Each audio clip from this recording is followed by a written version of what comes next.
joke about a bed. Peter goes to a doctor. "Doctor, I have a problem," he says. "When I sleep in my bed, I think that there is somebody under my bed. I look under my bed, and I think there is somebody on my bed.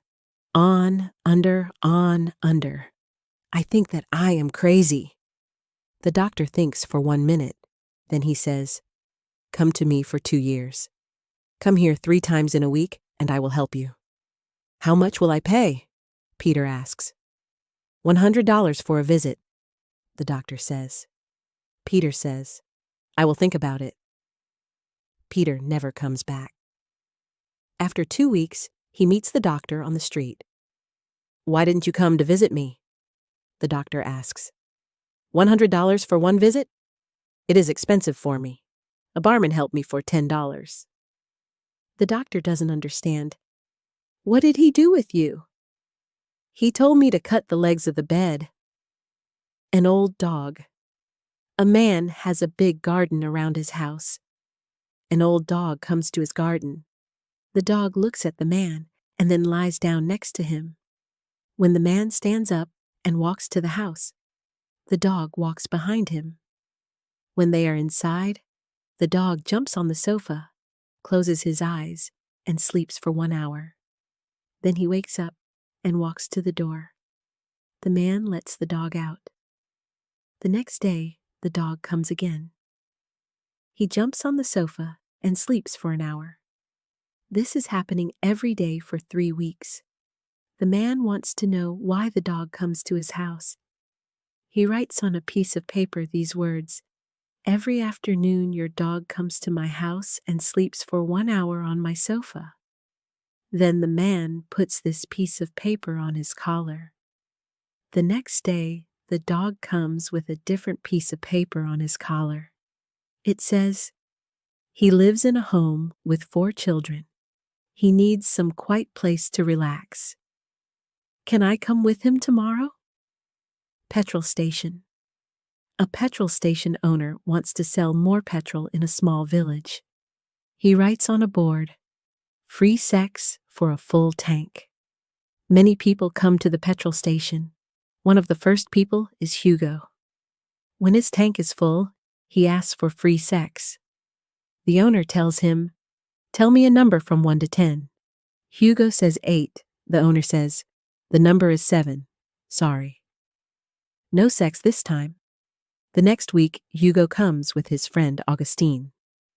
When Hugo's tank is full, he asks again for free sex. The owner wants to hear the correct number again. Hugo says 2 this time.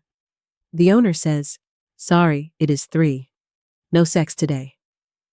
Hugo is angry and he tells his friend Augustine, "I think it is a marketing trick and there is no free sex." His friend Augustine says, "No, it isn't a trick. My wife had free sex twice last week from a frying pan." A man is reading his newspaper when his wife walks up to him and hits him on the back of the head with the frying pan. He says, "Why do you hit me?" "There was a piece of paper in your pocket with the words Betty Sue on it." He says, "Honey, Betty Sue is the name of the horse which I want to buy." The wife doesn't say anything. 3 days later, he is reading his newspaper again. His wife comes to him and hits him with a frying pan again. He says, "Why do you hit me again?" She says, "Your horse is on the phone." Hot summer day. It's a hot summer day, and Jake and Harry are working hard in the garden. Their friend Ralph is sitting under a tree and drinks a cold drink. Jake asks Harry, "Why are we here in the hot sun when Ralph is sitting there?" Harry says, "I don't know. I will go ask him." Harry goes to Ralph and asks him, "Why are you sitting here and drinking a cold drink, and Jake and I are working in the hot sun?" Ralph says, "Because I have smarts." "What is smarts?" asks Harry. Ralph puts his hand in front of the tree and says, "Hit my hand very hard." Harry tries to hit Ralph's hand, but Ralph moves his hand and Harry hits the tree. He feels great pain. Ralph says, I move my hand away. I showed you that I have smarts. Harry goes back to Jake, and Jake asks him, What did he say? Ralph says, It's because he has smarts. What's that? Jake asks. Harry puts his hand in front of his face and says, Hit my hand.